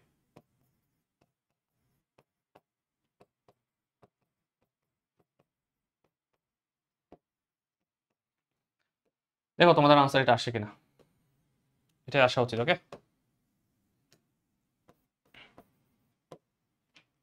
11 নম্বর প্রশ্ন। এটা হচ্ছে গতবার 2024 সালের একটা উইকলিতে এসেছিল, হুবহু সেম প্রশ্নটা হচ্ছে এবার মান্থলি এক্সামে দিয়ে দিয়েছে। প্রশ্নটা খুব সহজ প্রশ্ন, সুন্দর প্রশ্ন, সমাধান করার চেষ্টা করি। 1 কেজি ভর বলা আছে, 1 কেজি ভর একটা বস্তু এক্স অক্ষ বরাবর গতিশীল এবং তার গতির একটা বিভব শক্তির ইকুয়েশন দেয়া আছে এক্স অক্ষের সাপেক্ষে। এই বস্তুটির মোট যদি যান্ত্রিক শক্তি 2 জুল হয়, তাহলে তাহলে বস্তুটির সর্বোচ্চ বেগ কত, এটা আমাকে বের করতে বলেছে। আচ্ছা দেখ, যেহেতু তার বিভব শক্তির একটা সমীকরণ দেয়া আছে, আমরা কি জানি? আমরা জানি যে কোনো বস্তুর মোট শক্তি সমান তার বিভব শক্তি প্লাস গতি শক্তি। অনেকে এটা আমি হচ্ছে নরমালি ই কে এবং ইপি লিখি, বা যেহেতু এখানে ইউ দিয়ে বলা আছে, এখানে ইউ এবং কে লিখলাম। বিভব শক্তি এবং গতি শক্তির যোগফলটা হচ্ছে যান্ত্রিক শক্তি। যান্ত্রিক শক্তির ভ্যালু প্রশ্নে দেয়া আছে এখানে 2 জুল। ইউটাকে হচ্ছে ওরা সমীকরণ আকারে লিখেছে একটা, তাহলে এটা হবে তোমার x⁴ divided by 4 minus x²/2। আর এটা তো কমন সূত্র আমরা জানি, ½ mv², ঠিক আছে। আর এম এর ভ্যালু কত? এম এর ভ্যালু প্রশ্নে বলাই আছে 1 কেজি, তাহলে এম হচ্ছে তোমার 1 কেজি। বসাও, পরের লাইনে আমি বসিয়ে দিই এটা। তাহলে দেখো তো এখানে v²/2 সমান কি আসবে, এটাকে জাস্ট এক পাশে ট্রান্সফার করবো আমি এবং 2 দ্বারা গুণ করে দিব, তাহলে v² একটা সমীকরণ আসবে। 2 দ্বারা গুণ করলে এখানে চলে আসবে 4 মাইনাস x⁴/2 প্লাস x²। তো এই হচ্ছে আমার বেগের একটা সমীকরণ আসতো, তাই না? বেগের একটা সমীকরণ আসলো, আমাকে বের করতে বলেছে ম্যাক্সিমাম বেগের মান কত। ম্যাক্সিমাম আমাকে বের করতে বলেছে সর্বোচ্চ বেগের মান কত। দেখো তো, যে কোনো জিনিস, যে কোনো একটা ফাংশনের সর্বোচ্চ মান আমরা বের করতে পারি, অনেক মেথড আছে। সবচেয়ে সহজ পদ্ধতি হচ্ছে গুরুমান এবং লঘুমানের যে কনসেপ্টটা সেটাকে ইউজ করা। যেখানে বেগের মান সর্বোচ্চ সেখানে কি কি ভি স্কোয়ারের মানও সর্বোচ্চ হবে না? আমি আমার ডিফারেন্সিয়েশনটাকে সহজ করার জন্য স্কোয়ারটাকে রুট করে দিলাম না, আমি বরং কাজ করি একটা, সে কাজটা হচ্ছে আমি কল্পনা করে নিব এই যে ফাংশনটা ভি স্কোয়ার, এটা হচ্ছে আমার একটা ফাংশন যেটাকে আমি এফ অফ এক্স কল্পনা করে নিয়েছি। তাহলে এটা যদি এফ অফ এক্স কল্পনা করে নিই আমি, তাহলে এর একবার ডিফারেন্সিয়েশন সমান কত আসবে? এটা আসবে হচ্ছে তোমার মাইনাস 4/2, 4 মানে 2 আসবে, minus 2x³ plus 2x। Double derivative কত আসবে তাহলে দ্বিতীয়বার ডিফারেন্সিয়েশন করলে? এটা আসে তোমার মাইনাস 6x² প্লাস 2। ওকে, আমার দরকার কি, যদি আমি ম্যাক্সিমা বা মিনিমা বের করতে চাই, আমার মেইন কনসেপ্টটা হচ্ছে এই যে চরম যে মানটা আছে এটা সমান 0 বসাতে হবে, তাই না? এখান থেকে x এর একটা পসিবল ভ্যালুগুলো বের করতে হবে। এক কাজ করো, 2x কমন নিয়ে নাও। কমন নিলে কত আসে? এখানে আসে তোমার 1 মাইনাস x²। x এর তিনটে ভ্যালু আসছে অ্যাকচুয়ালি, একটা হচ্ছে x সমান 0, একটা হচ্ছে প্লাস মাইনাস 1, তিনটে ভ্যালু। বাট একটা জিনিস ভালো, যে তোমার যে ডাবল প্রাইম এক্স এর ইকুয়েশনটা, সেখানে স্কোয়ার আছে বা পজিটিভ এক্স এর ভ্যালু আছে, তার মানে 0 বসালে একটা ভ্যালু আসবে, প্লাস কিংবা মাইনাস দুইটাই বসালে হচ্ছে আরেকটা ভ্যালু দিবে। আমার দরকার হচ্ছে ম্যাক্সিমাম ভ্যালু, তাহলে যেই ভ্যালুটার জন্য আমার এটা 0 থেকে কম আসবে সেটা আমার দরকার। দেখে বোঝা যাচ্ছে যে এটা যদি আমি এখানে যদি আমি হচ্ছে F double prime of plus minus 1 কল্পনা করি, এটা কত আসবে দেখো তো? মাইনাস 6 প্লাস 2 মানে মাইনাস 4 আসবে, এটা 0। তার মানে প্লাস মাইনাস 1 যদি আমি এখানে বসাই, তাহলেই কিন্তু অ্যাকচুয়ালি আমি ভি স্কোয়ারের ম্যাক্সিমাম ভ্যালু পেয়ে যাব। বাট আমার তো ভি স্কোয়ারের ম্যাক্সিমাম দরকার না, আমার ভি এর ম্যাক্সিমাম দরকার। ভি স্কোয়ার যেখানে ম্যাক্সিমাম, ভিও সেখানে ম্যাক্সিমাম হবে অবশ্যই। তাহলে ভি ম্যাক্স সমান আমি বলতে পারি, অর্থাৎ ভি ম্যাক্স সমান রুট ওভার, বেগ তো আর নেগেটিভ আমি কল্পনা করবো না, শুধুমাত্র ভ্যালুটা বের করবো। তাহলে প্লাস মাইনাস দিলাম না সামনে, তাহলে 4 minus plus minus 1 to the power 4/2 plus plus minus 1 whole square. এই হচ্ছে অ্যান্সার। হিসাব করলে কত আসবে? 3/√2।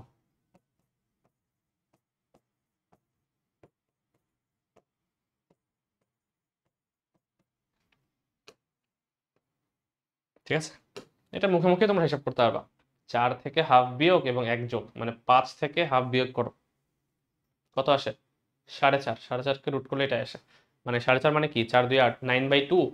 9 কে রুট করলে 3 আর 2 কে রুট করলে √2। তাহলে ক্যালকুলেটর ছাড়াই তুমি চাইলে হচ্ছে এই প্রবলেমটাকে সলভ করতে পারবে। 12 নম্বর প্রশ্ন দেখো, এটা হচ্ছে অনেক কঠিন একটা প্রশ্ন দিয়েছে ওরা। দেখি, ট্রাই করি, চেষ্টা করি পারা যায় কতটুকু। একটি আনত তক্তার নতি কোণ, নতি মানে হচ্ছে এই অ্যাঙ্গেলটা, আনত তক্তার এই যে অ্যাঙ্গেলটা, এটা মেশিন দ্বারা নিয়ন্ত্রণ করা যায়। খুব ভালো কথা। 2 কেজি ভরের একটি ব্লক তক্তার উপরে রাখা হলো। আমি একটা তক্তার উপরে রেখেছি একটা বস্তুকে, এটার ভর হচ্ছে তোমার 2 কেজি।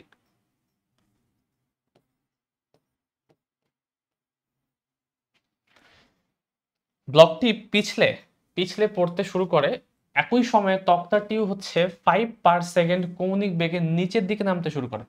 মানে যে অ্যাঙ্গেলটা 35 প্রথম ছিল, প্রত্যেক সেকেন্ডে সেকেন্ডে সেটা হচ্ছে 5 ডিগ্রি করে কমছে, তাই না? পার সেকেন্ড মানে প্রত্যেক সেকেন্ডে সে 5 ডিগ্রি করে ধীরে ধীরে কমছে, মানে সমকৌণিক বেগ আর কি, তাই না? সমকৌণিক হারে কমছে। এটা শুধু রেডিয়ানটা হিসেবে দেওয়া নাই, ডিগ্রি হিসেবে বলা আছে, 5 ডিগ্রি/সেকেন্ড কৌণিক বেগে নিচে নামতে শুরু করে। টি স্টপ সময় পর ব্লকটি তক্তার সাপেক্ষে থেমে যায়, মানে একটা অ্যাঙ্গেল নামতে নামতে কোনো একটা সময় সে থেমে যাবে। ব্লক এবং তক্তার স্পর্শতলে মিউ এস এর ভ্যালু এবং মিউ কে এর ভ্যালু যদি এটা হয়, তাহলে কত সময় পরে সেটা স্টপ হয়ে যাবে, সেটি টি স্টপের ভ্যালু আমাকে বের করতে বলেছে। দেখো, তো তার জন্য যেটা করব আমরা, এরকম একটা অ্যাঙ্গুলার কোনো একটা পথে যদি থিটা দেওয়া থাকে, আনত তল দেওয়া থাকে, একটু আগে আমরা করলাম না একটা প্রশ্ন, একটা আনত তলের ক্ষেত্রে ত্বরণের যে ইকুয়েশন সেটা কি, এটা এ সমান g sine theta minus mu কে কস থিটা, এটাই আমরা ইউজ করতে পারি সেক্ষেত্রে। বাট ওখানে থিটাটা কনস্ট্যান্ট ছিল, এটা সময়ের সাপেক্ষে থিটাটা ভ্যারিয়েবল, কনস্ট্যান্ট কিন্তু না। তার মানে আমার যে ত্বরণের যে সমীকরণটা, সেই সমীকরণটা হচ্ছে এটাই, g sine theta minus mu কে কস থিটা, যেহেতু আগে কমনলি নিয়েছি। বাট এখন কি এই থিটাটা কিন্তু আর কনস্ট্যান্ট না আগের মতো, থিটাটা কিন্তু এখন ভ্যারিয়েবল। তো ভ্যারিয়েবল হওয়ার কারণে আমাকে বের করতে বলেছে কি, এখান থেকে আস্তে আস্তে কোন সময় সে থেমে যাবে এই সময়টাকে আমাকে বের করতে বলেছে। আগের মতো সময় যদি আমি বের করতে চাই, তাহলে আমাকে এখান থেকে থিটার সাথে সময়ের কোনো একটা সম্পর্ক বের করতে হবে। দেখো তো, তোমরা এই সূত্র আশা করি পড়েছো, থিটা সমান ওমেগা টি, যদি সমকৌণিক বেগে ঘোরে থিটা সমান ওমেগা টি। বাট এখানে হচ্ছে আদিতেই সে কিন্তু 35 ডিগ্রি অ্যাঙ্গেলে ছিল। আমরা জানি না আদি অবস্থাতেই কারো যদি একটা সরণ আগে থেকেই থাকে বা কোণ আগে থেকেই থাকে, তাহলে এই ইকুয়েশনটাকে আমি চাইলে এইভাবে লিখতে পারি, থিটা মাইনাস থিটা নট সমান ওমেগা টি বলা যায়। তাহলে থিটা সমান আমি কি বলতে পারবো, দেখো তো, থিটা নট যদি পেছনে ট্রান্সফার করে দাও তুমি, ট্রান্সফার করে দিলে এটা আমার হয়ে যাবে কত, থিটা নট বলা আছে প্রশ্নে 35 ডিগ্রি মাই প্লাস হচ্ছে ওমেগা টি। বাট ওমেগাটা কি দেখো, খেয়াল করো, কন্টিনিউয়াসলি ওমেগার ভ্যালুটা কি কমছে, সরি ওমেগাটা হচ্ছে তোমার ধীরে ধীরে ধীরে ধীরে এমন ভাবে এমন একটা ডিরেকশনে যাচ্ছে যে ওমেগার সাথে থিটাটা কিন্তু বিপরীত, যে ওমেগা বাড়লে থিটাটা কমে, তাই না, বা ওমেগা কমলে থিটাটা বাড়ে, তাই না। তার মানে প্রত্যেক সেকেন্ডে সে কিন্তু ধীরে ধীরে ধীরে ধীরে অ্যাঙ্গেলের মানটাকে কমাচ্ছে। এই কারণে এই ওমেগাটা কিন্তু অ্যাকচুয়ালি -5 ডিগ্রি পার সেকেন্ড, এই হিসাবে তোমাকে কল্পনা করতে হবে। যে আমি এখন এখানে প্লাস না লিখে আমাকে লিখতে হবে কি 35 - 5টি। এখন দেখো তুমি একটু ম্যাচ করার চেষ্টা করো, তোমার যে উদ্দীপকটা বলা আছে বা প্রশ্নটা বলা আছে তার সাপেক্ষে এটা ম্যাচ করছে কিনা। বলেছে কি প্রত্যেক সেকেন্ডে তক্তাটি হচ্ছে এত কৌণিক বেগে নিচে নামে। তার মানে কি প্রথমে সে 35 ছিল, তাহলে 1 সেকেন্ড পর কত হওয়া উচিত, 1 সেকেন্ড পর 5 ডিগ্রি কমে সেটা 30 হওয়া উচিত। দেখো তো ম্যাচ করছে কিনা। টি এর ভ্যালু যদি তুমি 1 সেকেন্ড বসাও, তাহলে 35 - 5 × 1 হয়ে যাবে তোমার 30। 2 সেকেন্ড পরে কি হওয়া উচিত, 5 ডিগ্রি 5 ডিগ্রি করে 10 ডিগ্রি কমা উচিত। দেখো তুমি মিলছে কিনা। তুমি যদি টি এর ভ্যালু 2 বসাও, তাহলে 10 ডিগ্রি কমে যাবে, হয়ে যাবে তোমার 25। তার মানে ইকুয়েশনটা ঠিক আছে। থিটা এখন যে টাইমের একটা ফাংশন, সেই ফাংশনটাকে আমাকে আসলে আলাদাভাবে বের করে নিয়ে আসতে হলো, যেটাকে আসলে আমাকে এখানে ইউজ করতে হবে, ইউজ করে একটা ভ্যালু জেনারেট করতে পারতে হবে। তাহলে এটাকে জি কে ভেবে রেখে দিই। থিটা, থিটার পরিবর্তে আমি বসাবো এখন সাইন 35 - 5t মাইনাস মিউ কে cos 35 - 5t।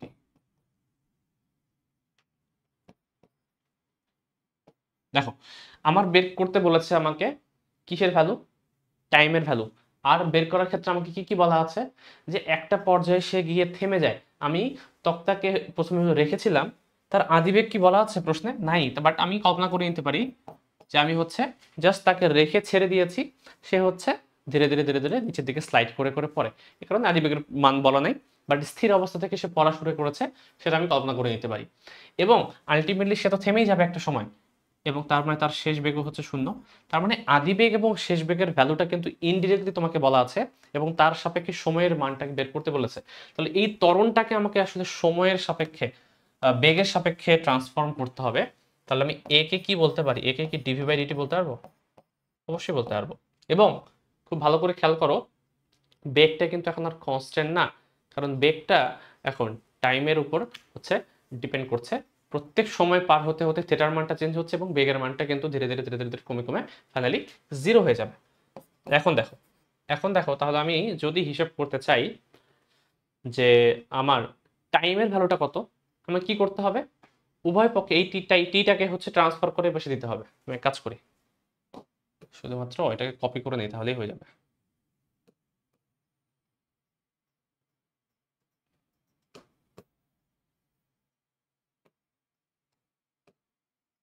টিটাকে জাস্ট এর পাশে গুণ করে দিলাম। গুণ করার পরে আমি উভয় পক্ষকে ইন্টিগ্রেট করব। দেখো তো, ইন্টিগ্রেট করার ক্ষেত্রে টাইমের একটা ভ্যালু বের করব, যে যখন টাইমের ভ্যালু হচ্ছে তোমার 0, তখন তার আদিবেগের মানও 0। যখন টাইমের ভ্যালু টি স্টপ, যেটাকে আমি টি কল্পনা করছি আপাতত, তখনও বেগের মান 0। আলটিমেটলি দেখো তো ইন্টিগ্রেশনের এই পার্টটু কিন্তু অটোমেটিক্যালি জিরো হয়ে যাচ্ছে, তাই না? এটা অটোমেটিক্যালি তোমার জিরো একটা ভ্যালু দিচ্ছে। তাহলে থাকছে কত এ পাশে? জি তো একটা কনস্ট্যান্ট, তুমি চাইলে এই পাশে বের করে নিয়ে আসতে পারো। তাহলে এটা থাকবে শুধুমাত্র বাম পাশে এতটুকু পোর্শন থাকবে, আর ডান পাশে হচ্ছে 0/g, আলটিমেটলি জিরোই বলতে পারবো আমি। তাহলে এটাকে এক কাজ করি, এটাকে একটু সাজিয়ে লিখি। এটাকে আমি লিখতে পারবো sine 35 minus 5t minus mu কে কস 35 মাইনাস 5t। একে হচ্ছে ইন্টিগ্রেশন করতে হবে 0 থেকে t এর সাপেক্ষে, এখানে একটা dt দিয়ে দেই, আর এটা ইন্টিগ্রেশন করলে জিরোই আসবে, বোঝা যাচ্ছে, কারণ ডিভি কে ইন্টিগ্রেট করলে ভি আসবে 0 মাইনাস 0, আলটিমেটলি 0, এবং জি কে যদি জিরোর সাথে তুমি ভাগ করে দাও সেটাও তো জিরোই আসবে। এখন দেখো তুমি চাইলেই হচ্ছে দুইটাকে ইন্টিগ্রেট করতে পারো, বাট ইন্টিগ্রেট করার পর টাইমের ভ্যালুটাকে বের করা টাফ হয়ে যাবে, এই কারণে আগের মতো কনসেপ্ট আমরা ইউজ করব। আমরা প্রথমে একটা ম্যাথ দেখলাম না, সাইন এবং কস একসাথে থাকলে স্কোয়ার না করে অন্যভাবে সমাধান করতে পারি। কি করছিলাম আমি? সাইন এবং কসের সাথে যে সহগটা আছে এই সহগটাকে স্কোয়ার করে যোগ করে উভয় পক্ষকে আমি ভাগ করে দিব। তাহলে উভয় পক্ষকে তোমরা সমাধানের সুবিধার জন্য একটা কাজ করতে পারো, একটু ইয়ে করে এটাকে একটু উপরে উঠিয়ে দিই।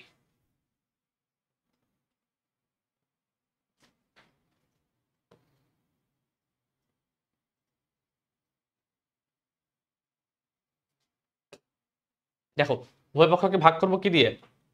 এর সামনে সহগ কি 1, এর সামনে সহগ হচ্ছে মিউ কে, তাহলে 1 square plus mu k square এর উপরে রুট, তাহলে মিউ কে স্কয়ার প্লাস 1, এটা দ্বারা সবাইকে ভাগ করে দিই। এই পাশে ভাগ করা না করা তো সেম, কারণ জিরোই আছে। তাহলে এক কাজ করবো, এখানে আমি 1/√ওভার মিউ কে স্কয়ার প্লাস 1 এই পাশে নিয়ে নেই, মানে উভয় পক্ষকে ভাগ করে দিচ্ছি, এবং এখানে থাকছে তোমার sine 35 minus 5t minus mu k divided by এটা √over mu k squared plus 1 cos 35 minus 5t into dt equals to 0, কারণ জিরোর সাথে এটা ভাগ করলে আলটিমেটলি কিছুই থাকবে না। এখন আমাকে এখানে এই ব্র্যাকেটটা ইউজ করতে হবে এবং ইন্টিগ্রেশন সাইনটাও দিতে হবে ইন্টু টি। ওকে, আচ্ছা বোঝা যাচ্ছে না? দেখো এখন দেখো এটাকে তুমি একটা কিছু কল্পনা করে নাও, আগের মতো কস আলফা বা সামথিং কিছু একটা কল্পনা করে নাও। তাহলে সাইনের সাথে কস থাকবে, আমি ধরে নিই এটাকে,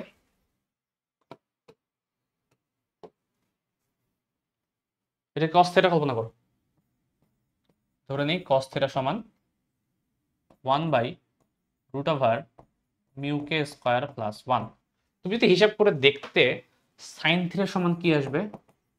সাইন থিটা সমান কি জানি আমরা? √ওভার 1 মাইনাস কস স্কয়ার থিটা, তাহলে √1 মাইনাস এটার উপর যদি স্কয়ার করো দেখবো যে এটাই চলে আসবে, এইটাই মিউ কে ডিভাইড বাই এটাই চলে আসবে, হুবহু এটা আসবে।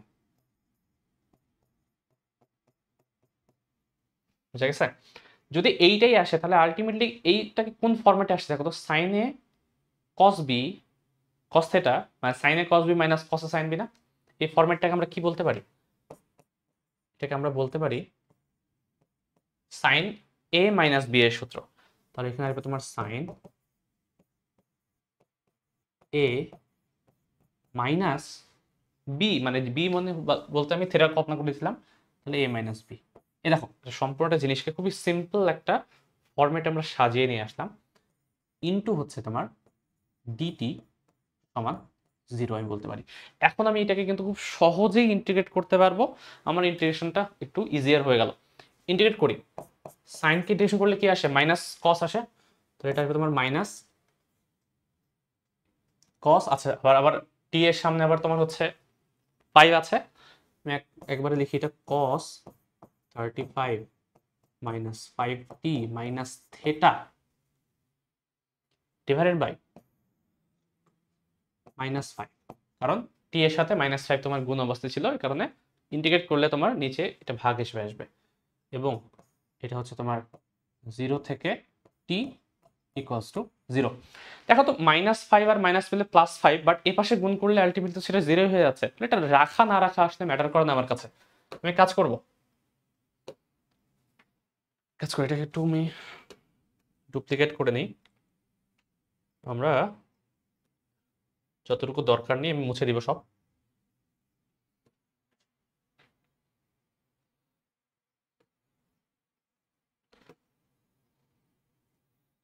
আমরা এখান পর্যন্ত এসেছি। ওকে, আমি কি বললাম? আমি যেটা বললাম সেটা হচ্ছে এটাকে তুমি চাইলে এই পাশে গুণ করে দিতে পারো, দরকার নেই তোমার এটা। শুধু কি থাকবে? শুধু থাকবে হচ্ছে টি একবার বসাও, একবার হচ্ছে জিরো বসাও। তো টি যদি বসাই কত আসবে?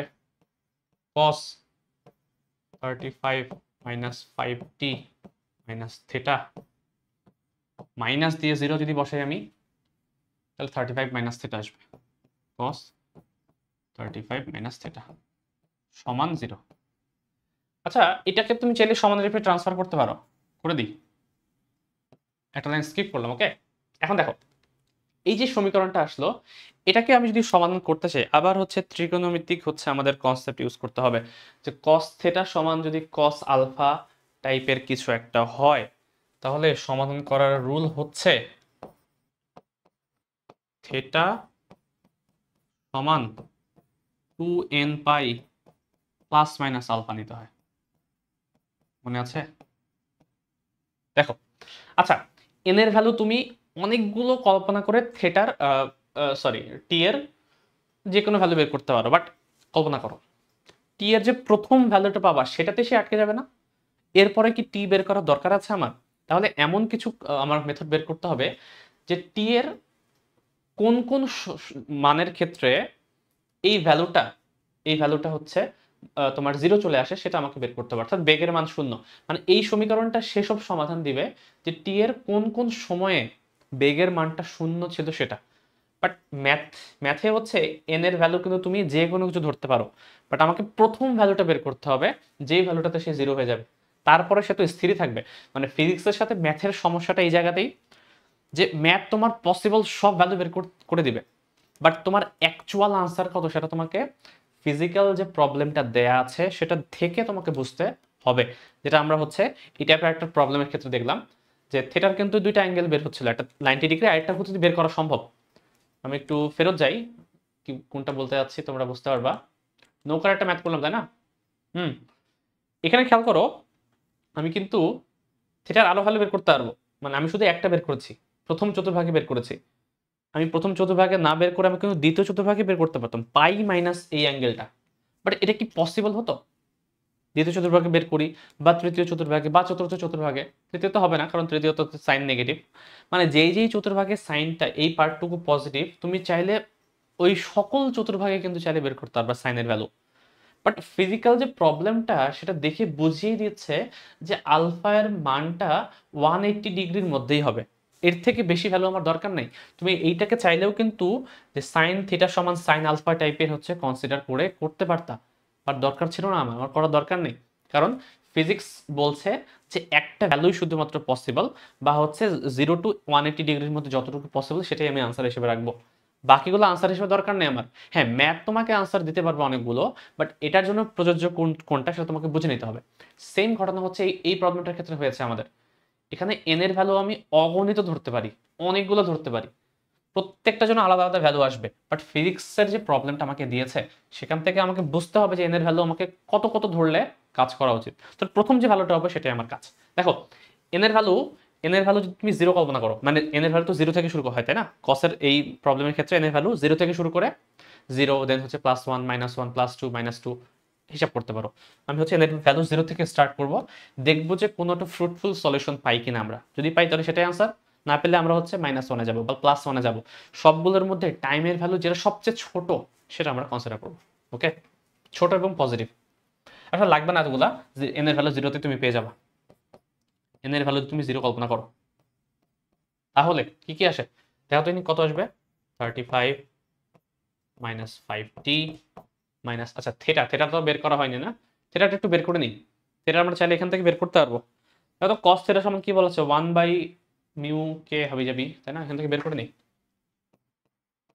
cos থিটা সমান 1/√1/√μ কে স্কয়ার প্লাস 1। মিউ কে কত? 0.4 0.4 স্কয়ার প্লাস 1। এখান থেকে থিটা সমান কত আসবে, কস ইনভার্স করে দাও। আমি বের করে রেখেছি, আমার আনসারটা আমি বলছি তোমাদেরকে, 21.8 ডিগ্রি। ঠিক আছে, এই হচ্ছে আমার আনসার বের হচ্ছে। এখন দেখি বাকি সকল হিসাব নিকাশ করি একটু। থিটা 21.8, 2n তাই তো, n এর ভ্যালু আমি 0 কল্পনা করছি, তাহলে 0 প্লাস মাইনাস 35 মাইনাস 21.8। এখন দেখো প্লাস আমি একবার কল্পনা করি, প্লাস কল্পনা করলে কত আসে, প্লাস কল্পনা করলে আসছে 35 মাইনাস 5t 21.8, 35 মাইনাস 21.8। খেয়াল করে দেখো তো, 35 গন, 21.8 গন, তাহলে টি এর ভ্যালু 0 আসছে। মানে এই সমীকরণ বলছে টি এর ভ্যালু যখন 0 তখন বেগের মান 0 আসা উচিত ছিল। এসেছে কি? প্রশ্নে কিন্তু বলাই ছিল টি এর ভ্যালু যখন 0 তখন কিন্তু আদি বেগ আমি 0 ধরে হিসাব করেছি। তাহলে আমার ঠিক তার পরের সলিউশনটা লাগবে যে টি এর ভ্যালু কত যখন বেগের মান আবার 0। তাহলে সেটা আমার জন্য কি করতে হবে, প্লাস ধরেছি তো, এবার মাইনাস ধরে হিসাব নিকাশটা করি। মাইনাস ধরে নেই এবার, তাহলে মাইনাস ধরি, মাইনাস ধরলে আসবে তোমার 35 মাইনাস 5t মাইনাস 21.8 মাইনাস 35 সমানের পাশে প্লাস, সরি মাইনাস, মাইনাস, ওকে এখানে একটু ভুল করেছি না, যাই হোক এখানে ব্র্যাকেট ছিল একটা, বাট ভুল হয়নি আসলে, প্লাস ধরলে তো দুইটাই চিহ্ন সেমই থাকবে, সমস্যা হয়নি। এখন যদি আমি মাইনাস করে দিই এখানে, তাহলে মাইনাস 35 প্লাস হয়ে যাবে, মাইনাস 35 প্লাস 21.8। এখন কিন্তু কেটে যাচ্ছে না তোমার, এখান থেকে একটা আনসার চলে আসবে আমাদের, টি সমান আমার চলে এসেছে অলরেডি 5.28 আসবে।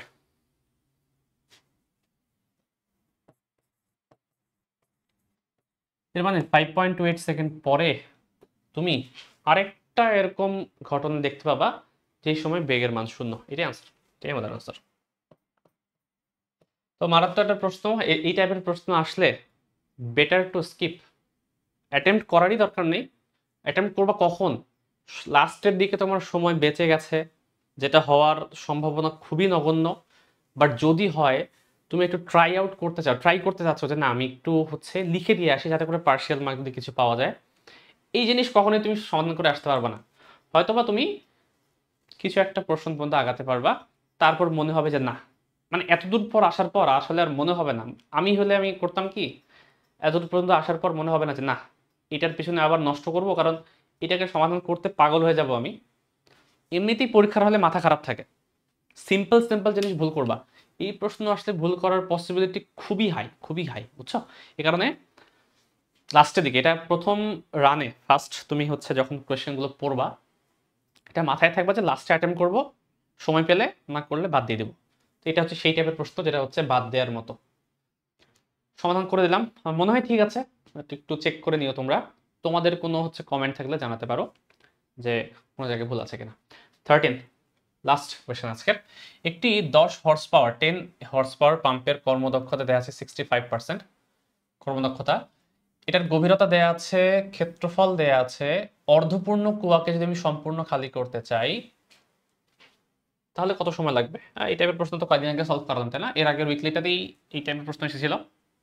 করি তা আরেকবার, আমরা জানি হচ্ছে পি আউটপুট সমান mgh ডিভাইডেড বাই টি, আবার পি আউটপুট সমান আমি কি বলতে পারি, ইটা ইনটু পি ইন।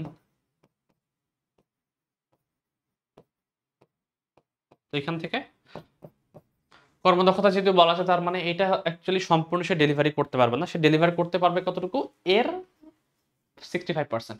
হিসাব করে বসিয়ে দেই, এটা হচ্ছে 0.65 আসবে, এটা ইনপুট পাওয়ার হচ্ছে 10 হর্স পাওয়ার দেওয়া আছে, তাহলে 10 ইন্টু 746 কিলো ওয়াটে কনভার্ট হয়ে গেল, সরি ওয়াটে কনভার্ট হয়ে গেল।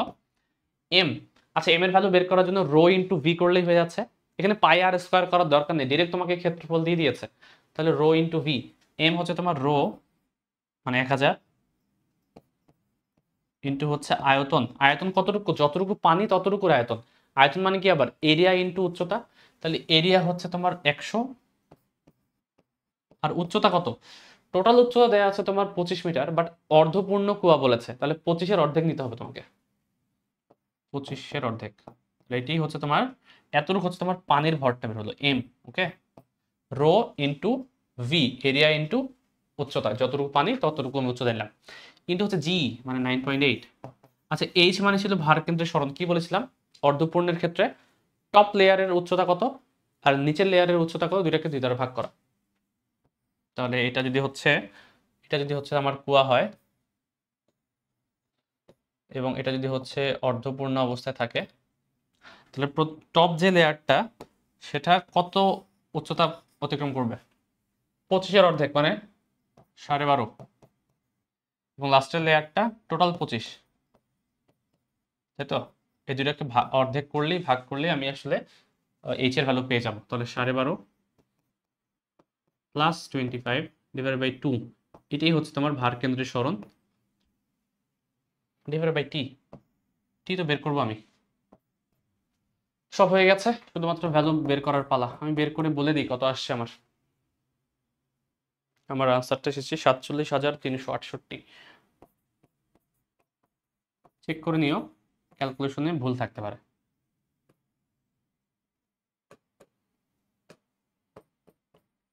এটাই আনসার। এই হচ্ছে তোমার ফিজিক্স পার্টের 13টা প্রশ্ন। এরকম ম্যাথে 14টা এসেছে, কেমিস্ট্রিতে 13টা এসেছে, টোটাল 40 কোয়েশ্চেন। আমি হচ্ছে আমার ফিজিক্সের পার্টের 13টা প্রশ্ন সলভ করালাম। দেখো তোমরা কোনো বুঝতে পারছো কিনা। প্রত্যেকটা প্রশ্ন, ম্যাক্সিমাম প্রশ্নই সহজ ছিল 13টার মধ্যে 2টা প্রশ্ন এমন আমি বলতে পারবো যেটা একেবারেই কঠিন, যে টাচ করার মতো না, মানে প্রথম রানে, লাস্টের দিকে ট্রাই করলে করতেই পারো, কোনো সমস্যা না। 1-2টা প্রশ্ন ছিল আসলেই ভালো প্রশ্ন, মানে অ্যাটেম্প্ট করার মতো, যারা বেসিক ভালো আছে তারা হচ্ছে তোমরা ট্রাই করতে পারবা, ঠিক আছে? যেমন এই প্রশ্নটা তো খুবই সহজ প্রশ্ন, অবশ্যই এটা কঠিন প্রশ্ন 12 নাম্বারটা। 11 নাম্বারটা একটু মাথা খাটাতে হবে, গুড কোয়েশ্চেন, ট্রিকি কোয়েশ্চেন, কঠিন না, ঠিক আছে? এটা তো বইয়ের প্রশ্ন, শুধুমাত্র এক জায়গায় ঝামেলা, এটা মনে বুঝতে হবে, এটা বুঝতে না পারলে ঝামেলায় পড়ে যাবা।